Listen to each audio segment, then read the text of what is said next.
Now, the card we have here on the bottom is the Judgment card. Excuse me. And the Judgment card has to do with the completion of a cycle that we've been going through, the karmic lesson that we've been learning. Just like I said, there's no scary cards in the deck.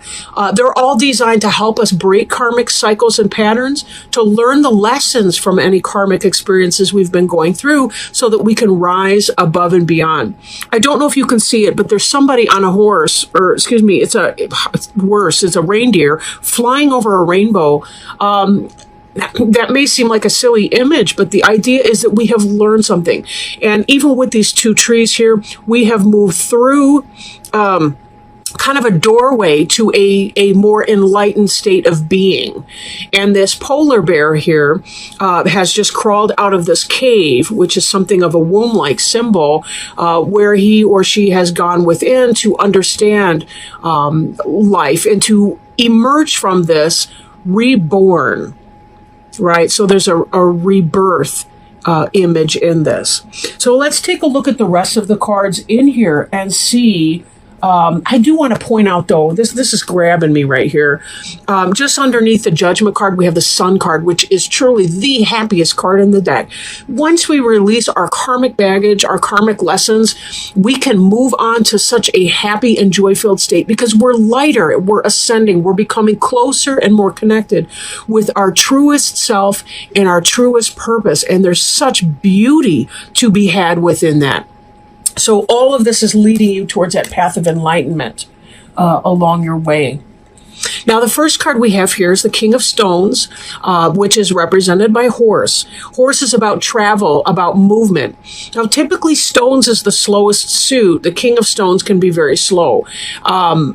Be that as it may, it's about having four square. Like, if you look at their legs, they're very solidly planted on the earth. You're not going to go cow tipping for horses. You're just not going to do it. King of Stones is very, very stable energy. This King of Stones may perhaps be a Taurus, Virgo, or Capricorn in your life. It could be somebody living in that energy. This could represent a boss, a supervisor at work. It could represent you being in that type of energy, Aquarius. Something like that, right? Somebody that is kind of in that, but managing themselves, right? This could be you. This could be somebody close to you, paying the bills, taking care of the routine, the day-to-day routine. Now, I'm also seeing here this energy of reflection. This energy of reflection here. So you've been going within. You've been trying to understand life's lessons. This card is the Moon card in other decks. But it does have to do with this idea of water and air and being able to go within. Understanding yourself, understanding the mysteries of the night, understanding, developing your intuition and so on. Be on the lookout for places of deception. I'm not really feeling that there's a whole lot of that going on in this reading. If the cards were surrounded by other things, I'd be more concerned about it. I think really here it's more about understanding how your internal world is being expressed in your outside. And having a new kind of an idea for something. I feel like your intuition is guiding you into some new form of behavior. In that you're having some kind of an idea that you may get to the place of understanding that from a reflection or from a meditation standpoint. Like taking time to go within, you may have that wisdom or that insight of what you need to do to solve some kind of a problem, or to be able to, maybe not even a problem, but to move to the next level in your life. It seems like you've got your material going on, that you're coming from a stable place, your home life, your family, your job, whatever. It seems like that's very stable for you. However, that doesn't mean that we don't want growth opportunities. This could be about getting that horse, instead of standing still, you want the horse to begin moving into a new direction.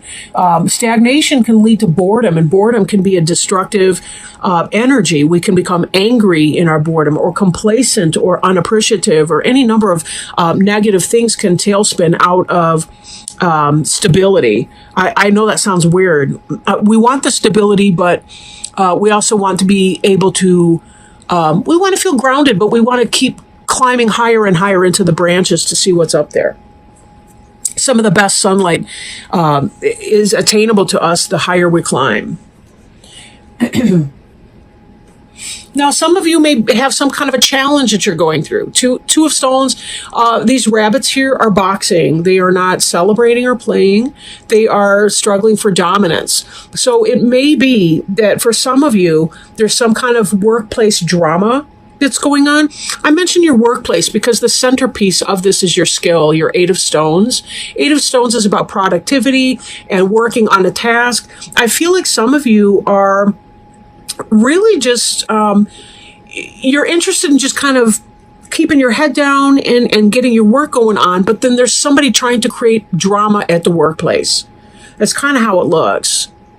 It could possibly be drama that's taking place with a manager or a supervisor, or that your supervisor has been involved in trying maybe to resolve this kind of a conflict, or that something else like that's going on. But it is causing you to think about what you need to do, and it may be giving you some incentive to change jobs even. That may be what this breath of life is indicating for some of you. Like, if these people aren't going to act right, then just get me the hell out of here, because I don't need to play with this kind of nonsense. And this Judgment card, as we go back to it, karmic lesson. We can't control what other people think of us. And in fact, it's none of our business, but sometimes people like to tell us that anyway. Screw that. This Judgment card can also reflect right thinking. Right thinking, meaning that maybe it is about taking steps to get the hell out of wherever you are in your career.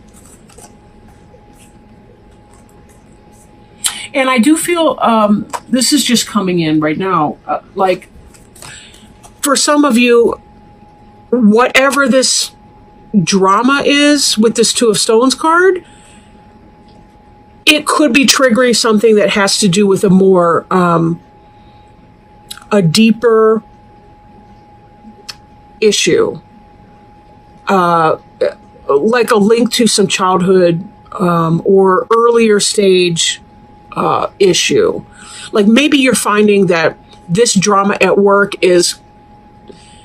it reminds you of drama from your past that has an emotional hook. Like this stuff would not bother you half so bad if it didn't remind you of something from an earlier time in your life that actually did affect you in a negative way on a much deeper level.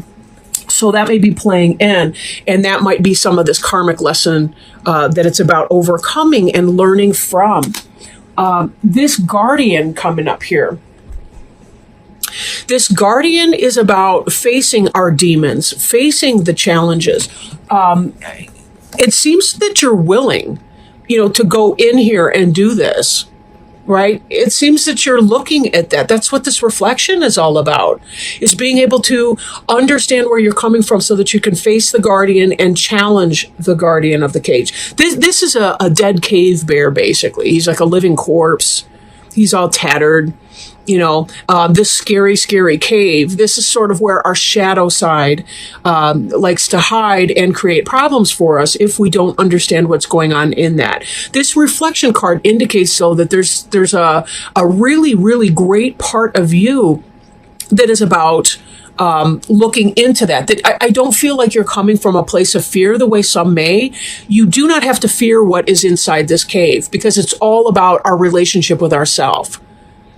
There's no monster in the closet. There's a projection of our insecurities and fear in that closet. That's all that it is. There's nothing can hurt you. Nothing can hurt you without your consent. Now, that doesn't mean the random, weirdo news story in the future or something like that. But that's most likely not what's going on.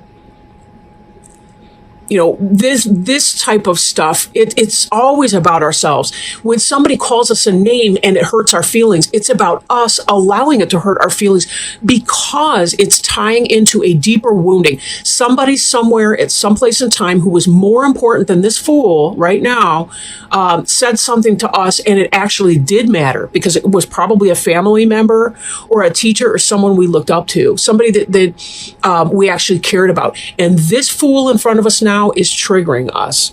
This is why it's important to face the shadow side, to face the guardian in this cave, because we have to knock down this bag of bones right here so that we can move on to something much, much better, that we can let this all go. Now, this seer energy, you know what's going on. This is not taking you unawares, this drama. This is a petty drama on the superficial, but it's actually the key to opening a much deeper avenue into understanding and learning the art of self-love, self-care, self-acceptance, teaching yourself, I am good enough. This is why you're going through all of this right now. This is all of it right now.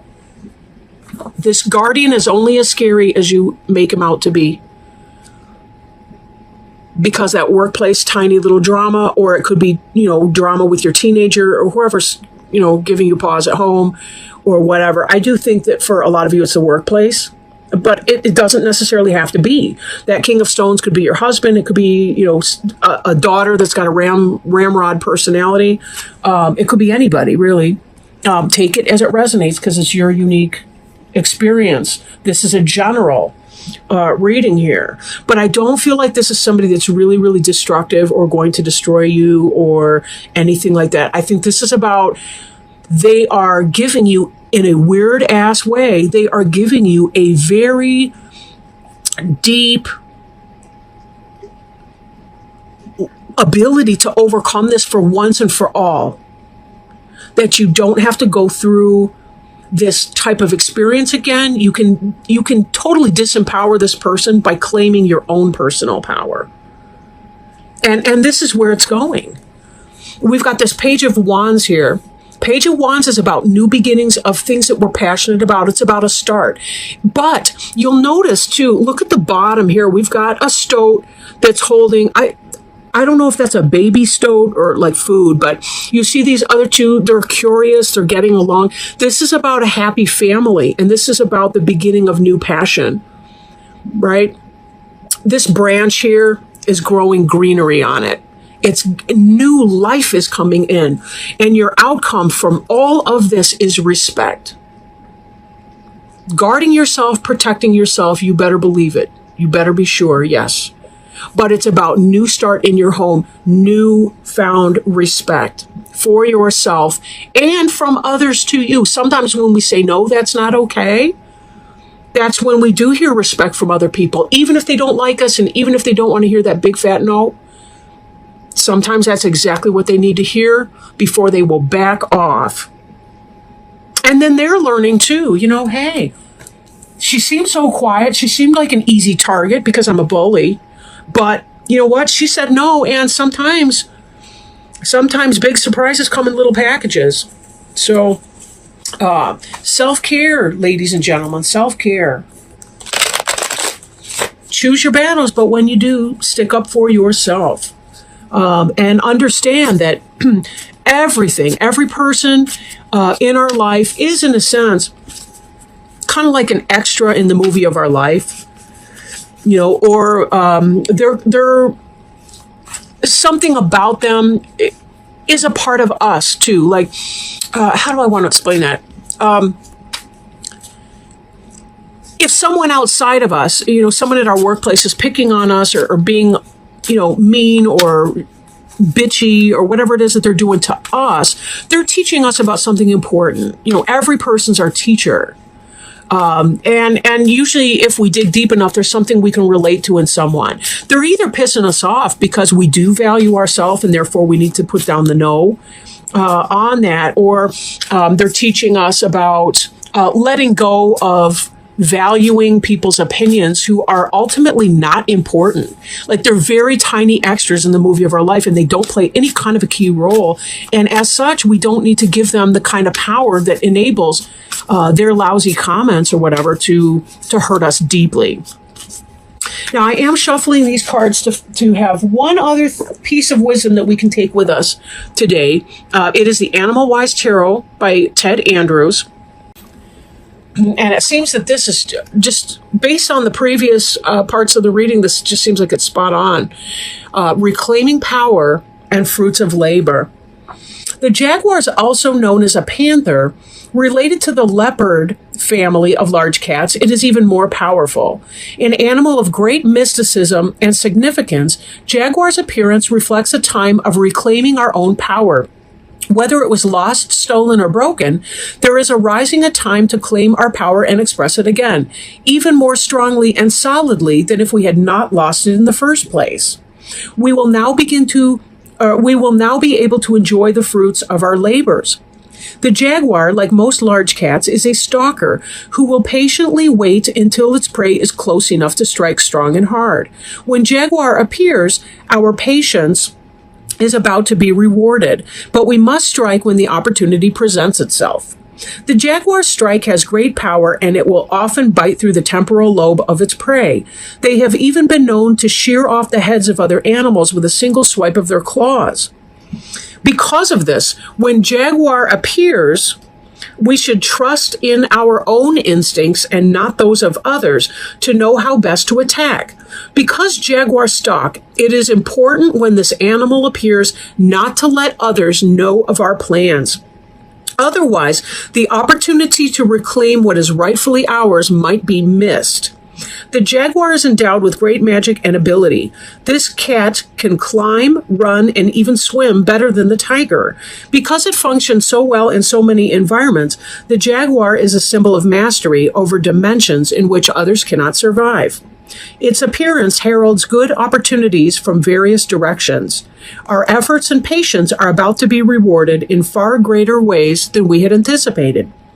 This is a time of reclaiming our power, of reclaiming what was lost, giving us the ability to go beyond what has been imagined.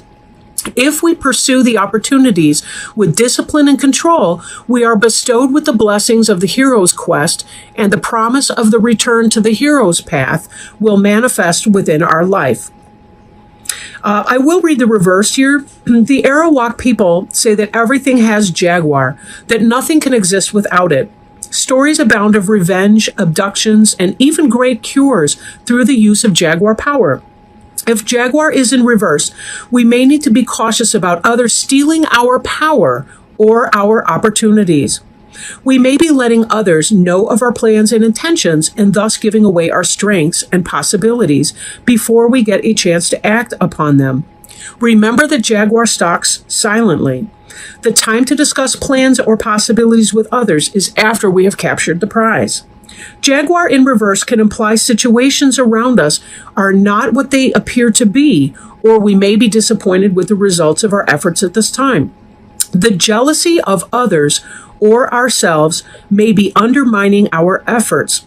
Our own insecurities and timidness about acting when the opportunity presents itself may be hindering us. Some questions to ask. Are we acting too aggressively in our undertakings? Are we responding too intensely? Do we need to temper responses so as not to unintentionally wound others? Are we giving our power and thus our rewards to someone else? Are we letting the past stop us from accomplishments in the present? Are we being too impatient in achieving our goals?